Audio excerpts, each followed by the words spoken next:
अभी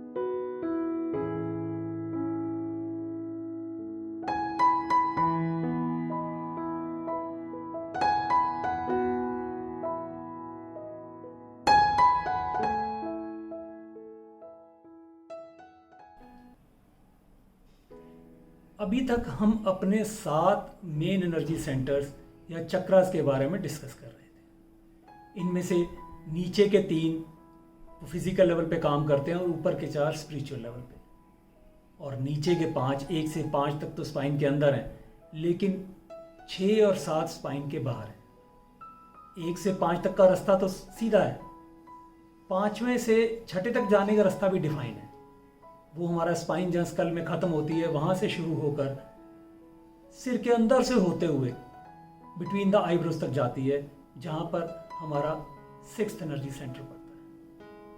लेकिन 7वें तक का जाने का रास्ता डिफाइन नहीं है, क्योंकि वो हमारी बॉडी से भी बाहर है, सिर से थोड़ा ऊपर पड़ता है। अब ये एनर्जी सेंटर्स का बैलेंस्ड होना बहुत ज़रूरी है। अगर ये अंडर एक्टिव होते हैं तो हमारा रिलेटिव फिजिकल कंडीशन या नेचुरल टेंडेंसी सुप्रेस या दबी रह जाती है। हमारी लाइफ में जो बात आनी चाहिए वो नहीं आ पाती। और अगर ये ओवर एक्टिव होते हैं तो कनेक्टेड जितने ऑर्गन्स हैं फिजिकल, उन सबको अफेक्ट करते हैं, वो बीमारियां उसमें देते हैं और हमें मेडिकेशन पे जाना पड़ता है। तो इनका बैलेंस होना बहुत ज़रूरी है, ताकि हम इस फिजिकल बॉडी और इस लाइफ के एक्सपीरियंस को ठीक से एंजॉय कर सकें, एक्सपीरियंस कर सकें। इन एनर्जी सेंटर्स के बारे में मैंने आपको उतना ही बताया जितना मैंने इनको देखा, जाना या एक्सपीरियंस किया। लेकिन हमारे ऋषि मुनियों ने हजारों साल पहले इसको अलग तरीके से देखा। अपने ध्यान में जाकर उन्होंने इनको जिस रूप में देखा वो उन्होंने बताया कि वो पेटल्स की तरह हैं या पंखुड़ियों की तरह हैं। जैसे पहला एनर्जी सेंटर उन्होंने बताया कि 4 पंखुड़ियों का है, जिसके ऊपर शिवलिंग है और उसके आसपास एक सांप 3.5 राउंड लिपटा हुआ है, और साथ में ही एक ब्रह्मा जी का बचपन का रूप भी वहां पर है। दूसरे एनर्जी सेंटर को उन्होंने 6 पेटल्स का बताया और उस पे विष्णु जी गरुड़ पे बैठे हुए हैं, ऐसा जिक्र किया। तीसरा एनर्जी सेंटर उन्होंने 10 पेटल्स का बताया, उस पे रुद्रा जी विराजमान है, ऐसा बताया गया। चौथा एनर्जी सेंटर 12 पेटल्स का है और उसके ऊपर उन्होंने शिव का एक अलग रूप वनलिंग के रूप में बताया। 5वां एनर्जी सेंटर जो 16 पेटल्स का उन्होंने बताया, उसके ऊपर शिव अर्धनारीश्वर रूप में विराजमान है, ऐसा जिक्र किया गया। छठा एनर्जी सेंटर उन्होंने 2 पेटल्स का बताया और वहां ओम की शेप का एक और इत्रलिंग का जिक्र किया गया। और 7वां एनर्जी सेंटर उन्होंने 1000 पेटल्स का बताया। और इन सब देवी देवताओं के साथ और बहुत से देवी देवताओं का उन्होंने जिक्र किया, जो अलग अलग एनर्जीज को उन्होंने नाम दिए, और इस तरह से उन्होंने हर एनर्जी सेंटर को एक्सप्लेन किया। तो ऋषि मुनियों के बताए हुए इन शक्तियों के पास पहुंचना हर इंसान के लिए मुश्किल था, क्योंकि उसके लिए बहुत मेहनत करनी पड़नी थी, अपने साथ कनेक्ट होना पड़ना था। तो कोई 5-6 सेंचुरीज पहले किसी समझदार इंटेलिजेंट आदमी ने, जो ऋषि मुनियों ने जिक्र किया था जिन जिन रूपों का, उन रूपों को उन्होंने फोटोज और मूर्तियों के रूप में बनाना शुरू कर दिया, और कुछ कहानियों को प्रचलित करते हुए लोगों को ये बताना शुरू किया कि यही शक्तियां हैं, यही रूप हैं, यही भगवान हैं, जिनके आगे आप पैसे चढ़ाओ और माथा टेकोगे तो ये तुम्हारा कल्याण करेंगे, तुम्हारे दुखों को दूर कर देंगे, तुम्हें शक्तियां मिलेंगी। तो जनरेशन टू जनरेशंस ये पॉपुलर होता चला गया, और आज की डेट में तो इतना पॉपुलर हो गया कि लोगों ने इन्हीं मूर्तियों और फोटोज को ही भगवान समझ के इनकी पूजा करनी शुरू कर दी, और भूल गए कि ये सब तो हमारे अंदर की शक्तियां हैं, जो हमें अंदर से ही मिलेंगी, बाहर से नहीं मिलेंगी। क्योंकि इस सब पूजा करते हुए इंसान की डर और इनसिक्योरिटी और बढ़ती चली गई, डिपेंडेंस बढ़ती चली गई, वो अपनी पावर का इस्तेमाल करना ही भूल गया। उसे लगा कि पावर बाहर से ही मिलनी है और मैं उससे ही सुखी होऊंगा, बल्कि इससे हमारी वीकनेस, हमारी सफरिंग्स और बढ़ती चली गई। इस जर्नी टू सेल्फ की यात्रा पर जहाँ मैं आपको ले जाने की कोशिश कर रहा हूँ, जब मैं खुद इस यात्रा पर पहले गया तो मैंने बहुत से एक्सपीरियंस किए। उसमें से एक छोटा सा एक्सपीरियंस एनर्जी सेंटर्स के बारे में भी हुआ, और इस एक्सपीरियंस से आपको पता चलेगा कि हमारे अंदर कितनी पावर है इन एनर्जी सेंटर्स के थ्रू। तो जब मैं लगातार मेडिटेशन पे कई दिनों तक बैठा रहा, तो छठा दिन था कि मैं अंदर तक चला गया और मेरी पूरी बॉडी वाइब्रेशंस या तरंगों में ही परिवर्तित हो गई। बॉडी थी ही नहीं, सब जगह सिर्फ तरंगे थी, और सिर्फ मैं एक स्पाइन को एहसास कर पा रहा था। तब मैंने अपने स्पाइन को देखना शुरू किया, नीचे से ऊपर, ऊपर से नीचे।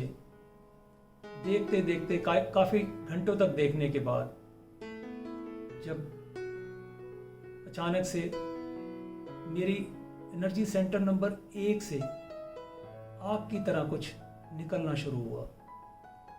बहुत इंटेंसिटी थी उस आग की। अगर जनरल वे में होता तो शायद उसको बियर ना किया जा सकता होता, बट मैं जिस स्टेट पे था मैं उसको बियर कर पा रहा था। और तभी उस आग में से एक नुकीली सी चीज निकलती है और स्पाइरल की तरह वो ऊपर की तरफ चलना शुरू हो जाती है, जैसे सांप चल रहा होता है। तो एनर्जी सेंटर 1 से वो निकलती है, वो ऊपर 2 और फिर तीसरे एनर्जी सेंटर तक आ जाती है, और वहां आके वो रुक गई। तो मैं उसको देखता रहा। वहां से वो ऊपर चलने को ही तैयार नहीं हो रही थी। कई घंटों तक मैं उसे देखता रहा,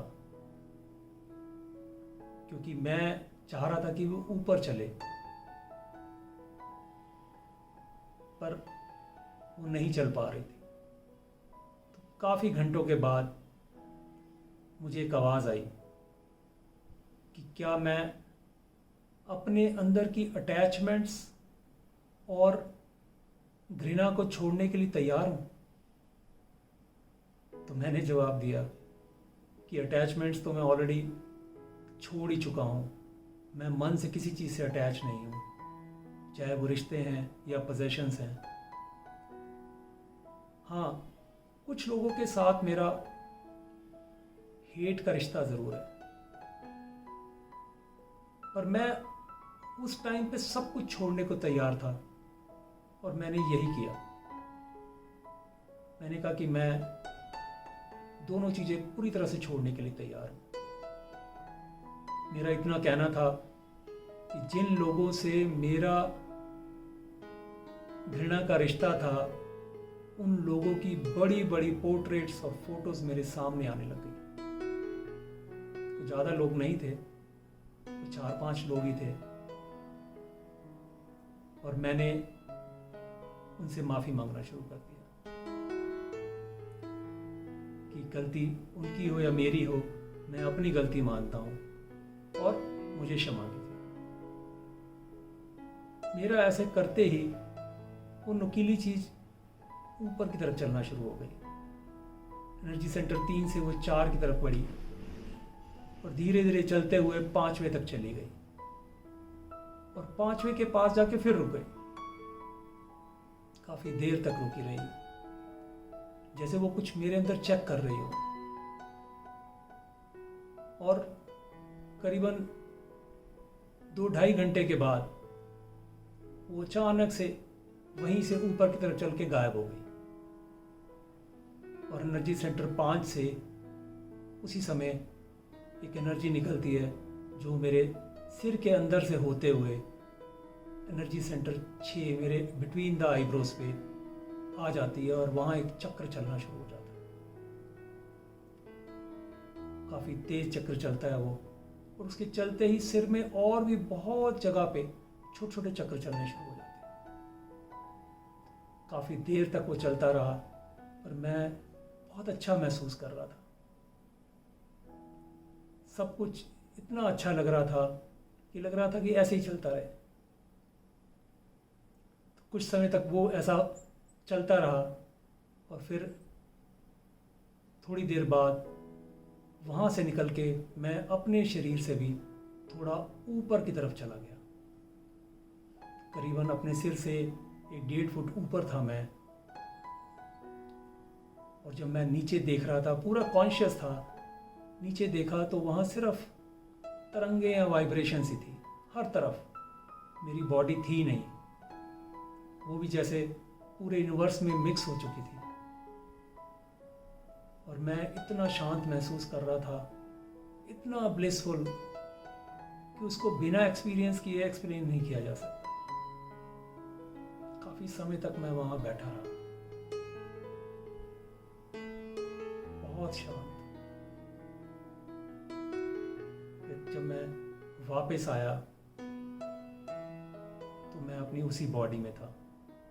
और ये क्या, मेरी बॉडी में तो कुछ था ही नहीं। इतनी हल्की,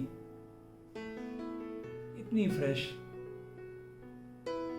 शायद किसी पैदा हुए बच्चे की तरह। मुझे कुछ पहले फिजिकल प्रॉब्लम्स थी, बट इस सब एक्सपीरियंस के बाद तो मेरे शरीर में कोई प्रॉब्लम रही नहीं। अपने अंदर एक अजीब सी एनर्जी, अजीब सा सुकून महसूस कर रहा था। और बाहर आया तो जिस चीज को देखूं उसी पे प्यार आ रहा था। हर चीज अच्छी लग रही थी, इतना खुश कि वो खुशी एक्सपीरियंस के बिना नहीं बताई जा सकती।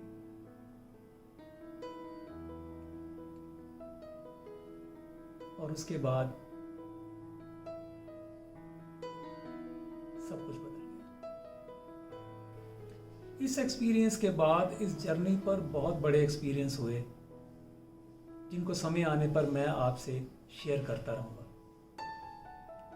तो इस जर्नी टू सेल्फ में चल के आप भी इस बात को जान सकते हैं कि जिन पावर्स को आप बाहर ढूंढ रहे हैं वो सब आपके अंदर ही हैं, इन एनर्जीज के रूप में। सिर्फ करना ये है कि आपने इनसे कनेक्ट होना है, और फिर आप खुद ही वो पावर बन जाएंगे। जो चाहेंगे वो कर पाएंगे, दुखों से दूर हो जाएंगे, और इस फिजिकल बॉडी को मिलने का रियल एक्सपीरियंस कर पाएंगे। वो अनुभव कर पाएंगे जो आप सिर्फ सपनों में सोचते भी नहीं हैं। तो चलते रहिए इस जर्नी पर और एक्सपीरियंस करिए जो आप चाहते हैं। इसके लिए अलर्ट रहें, अवेयर रहें, प्रेजेंट में रहें, और जागने से ज़्यादा जागें।